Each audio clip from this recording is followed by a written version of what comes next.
Thank you, Jess. And you are a teacher in? Worthing at Thomas Becket Junior School, so it's year 3 to 6. And I was looking at peer feedback, peer assessment within the primary Key Stage 2 curriculum. So it started off because, this was an interesting quote from Hattie and Timothy, who said that from their experience of classrooms, feedback was low.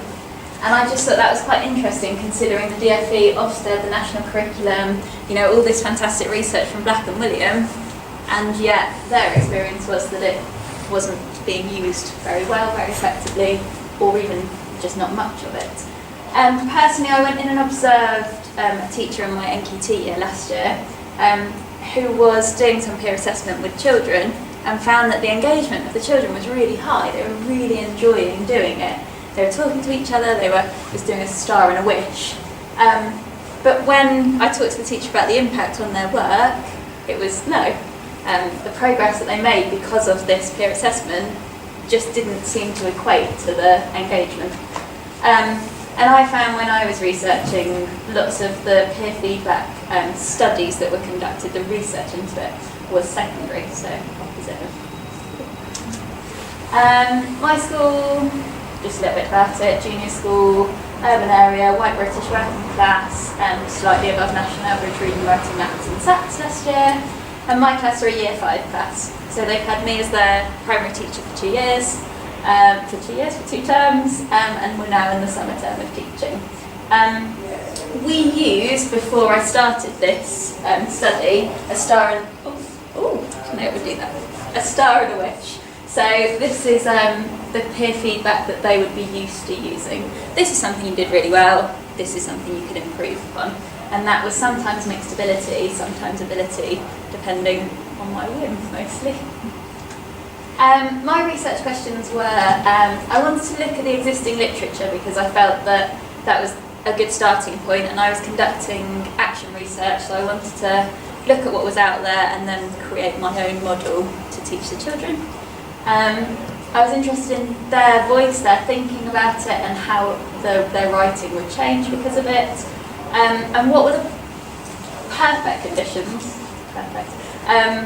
context and culture for them to be able to give effective peer feedback? What did they need as a basis to be able to do that? And then pairing, so mixed ability or attainment ability. Okay, so the research was really interesting. So at its core is Vygotsky talking about dialogic talk, partners being able to share ideas and feeling comfortable with sharing ideas with each other. Hattie and Timothy did a lot of work on it, whether the feedback was specific enough, and actually in some of the interviews that I conducted, some of my children said, well, that feedback was really useless from my partner because it's not told me where to put it into the work. So that correlated. Creating a culture within the classroom that welcomes mistakes, praises effort, feedback is non-threatening, that's DWEC and growth mindset. And also this one was interesting and not something that I'd seen before, but a lot of the research conducted pointed to having a delay between when the children did the writing and the peer assessment time. I was an insider researcher, I took an interactivist approach and I looked at qualitative data because I was looking at the themes and the trends and what I could see happening within my classroom. So it was action research. Inquiry, understanding and improvement were the key terms that I thought were useful from this Hopkins definition. I saw a problem, I'd gone into this other classroom, I'd seen it, I'd then gone back to my own classroom, had a look at how I used peer assessment and went, yeah, the engagement was really high, impact quite low, there's a problem here, what can I do to help with it? I conducted some semi-structured interviews with some children, so I took 2 of children who were, I'd consider high retaining, 2 core and 2 low retaining, and had a talk with them, an open dialogic conversation. And I also had a bit of an informal chat with a few teachers. One of the teachers in my year group said, well, the children don't care enough about anyone else's work, what's in it for them? So, because this is my starting point, this was my discussion with the children. So they said that peer assessment was people changing their work, that I'm a perfectionist and I'd want it to be really good and I'd want a target. I think that the person doing it should be of the same standard. So these were their ideas. And I used a mind map because that took me out of the equation and they were just talking and making those decisions. The key things that came out were that peer feedback as it existed was all about swapping with a partner. So you give me your book, I'll give you mine, I'll write on yours, you write on yours, we'll swap back and we'll respond to it. So there was a dramatic lack of talk. The pairings came up, so they talked about whether they wanted to work, quite a lot of them said they wanted to work with someone higher than them so they could make it better. But then my lower retaining children were saying, well, I'm not sure what I could give back to somebody that was higher than me. So that was an interesting discussion. Lots of them said if the feedback wasn't specific, it was useless.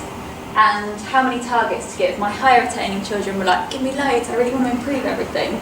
And interestingly, one of my lower retaining children said, well, 1 or 2 would be enough, and then I'd feel comfortable to be able to edit my work. So swapping, that was one of my children talking about it, and a star and a wish was what we normally used. Okay, my intervention came in then, so I changed it to be called peer coaching rather than feedback or assessment. So it moved away from the assessment level of it, and it encouraged a bit more talk. So they were coaching each other, they were talking to each other. Modelling was really, really important because the children had no concept of what this meant. I was introducing this new idea, and it was incredibly important. We did a lot of discussion around it. We used concept cartoons with different people having different opinions of it and which were right, which were wrong, and that got them talking about it. We used a diamond 9, so some of the peer feedbacks on the diamond 9 were really effective, such as, in this sentence, can you add parenthesis? Some of them were useless. Next time, improve your handwriting. And they had to order them of importance. So that again got them talking, and then we talked about it as a class. And I modelled using a visualiser on the interactive whiteboard working with another child. I was really, really lucky as well because we have an AST at our school who specialises in talk. So the children were already familiar with talk skills and building on each other's ideas and collaborating. So a little bit more emphasis on that led them to be in the right situation for it. And then a growth mindset culture within the classroom was really important, that the children respected each other, that mistakes were okay, and they weren't going to be afraid of letting somebody else know that they could make mistakes. And this is my model. So we did 3 pieces of writing. We started with a description of a chase, and then we had the walk of death, which was walking over a plank, paragraph on that, and then the final one was a persuasion, and this was my initial starting point. So I had that they would do their draft, they would peer coach by ability, and then they would make their revisions, and they would have time to do this, and that's also really important, that they have the time to make these changes. And that went over on 3 action research cycles. And afterwards I wanted to conduct another interview to see how their views changed, if they changed at all. So I've already talked about my semi-structured interviews and mind mapping that I did, but the other 2 forms of data collection were audio recordings of the children talking to each other and an analysis of the children's work. So this one's an example of an analysis of the children's work. So here's her writing. On this side in red, the peer coach has written, and then she's responded to it in green underneath. And the audio recordings and the analysis were highlighted based on whether the skills that they were commenting on were secretarial, grammatical, or to do with audience and purpose and the cohesion of the writing. Okay. There were a lot of ethical issues, particularly as an insider researcher. I think the children really do want to please, and they wanted to give me the right answers. So that's something that I think we just have to keep in mind with the findings. I selected the children. Audio recordings, it's a bit uncomfortable to have a recording device in front of you, so that was important to note as well. And attainment groupings is always a little bit wobbly, isn't it, with my lower retaining children feeling like they couldn't give enough. So it's just worth keeping in mind. But I think the growth mindset culture helped with that. My findings then. So the existing research I've talked about: rich dialogue, specific task feedback, classroom culture and a delay. So the dialogue absolutely came in straight away. This is a conversation between two of my higher attaining children. And let's just say Lila says she was new in town. She was new in town, comma, she'd never even met them.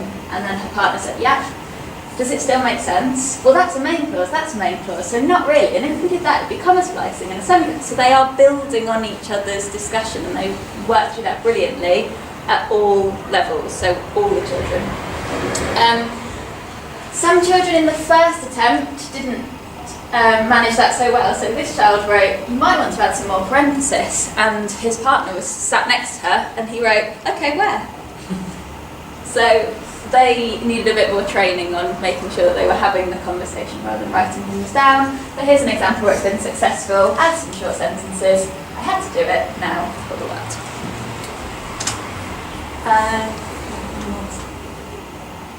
Task feedback, yeah, that's fine.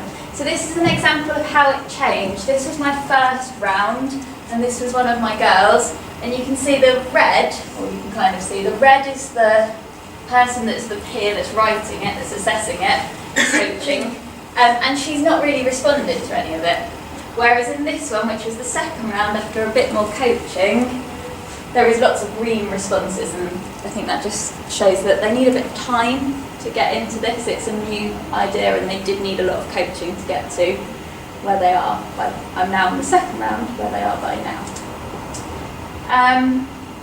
So the children became much more aware of the features of high quality writing because they were looking at another's writing. So because they were used to looking for certain features in someone else's, when they went back to their own work, I could see them sitting down and spending 10 minutes going, oh, well, they use that, so I could use that. And it gave them a model to be able to do that, which was really useful. Success criteria similar. And it was really nice for them to see someone else reading their work that wasn't me, and reading it and listening to it, and not just reading it because they had to, but reading it for a purpose. So I talked about modelling, growth mindset and talk being so important, and just another example of how they grew with being able to talk to each other and being able to coach each other. Attainments were really interesting. The first round where it was higher with higher, core with core and lower with lower, I felt didn't work personally. I felt like my higher attaining did brilliantly, perhaps as expected my core did okay, but for my lower attaining children it was completely ineffective, and they definitely needed a lot more scaffolding. Even so, I don't think it was brilliant. So in the round two, I took out my highers and my core and paired them up, so my highest of my high with the highest of my core, and then moved them down in pairings like that, and found that the discussions were really rich. I found that my highers were still the ones leading the discussion, but my core children were being pulled along with them, and it was really beneficial. I took out my bottom three writers, and we did it as a trio with me, so they still were feeding back to each other, but with a bit more scaffolding, which was really useful. I've not done round three yet, and I'm open to suggestions if anybody's got any as to a different pairing structure or something slightly different. I thought this was really important though, that the most successful peer coaches weren't my higher attaining children. They were my children who were comfortable with talking and who were happy to share their ideas, the children that were a bit more open. Obvious limitations was small scale, speeds of writing, desired responses. My interviews weren't really representative, and I chose the children that I was looking at, so it's not going to be a random reflection. Okay, so recommendations for you. The culture of the classroom was incredibly important. I think if you're going to introduce anything of the nature where children are putting themselves at risk of somebody else commenting on their work, it's incredibly important to have a culture where that's okay and mistakes are okay. So that's really, really important. And the talk skills I felt needed to be embedded before I embarked on this. Modelling was incredibly important as well, and the visualiser and talking it through to the children had quite a dramatic impact on what they were able to do. And I was really impressed by where they came from doing a star and a wish to, after 2 rounds of peer coaching, they were able to make such dramatic changes to each other's work and then go back and change their own work as well. So that was really useful. Mixed ability pairings. I would really like to spend some more time looking at how the pairings worked and whether they were friends or whether they were somebody that they respected but wasn't that close to, whether it worked better if they were not socially connected at all within the class. But I obviously haven't had time to do that. Fantastic. Oh, sorry.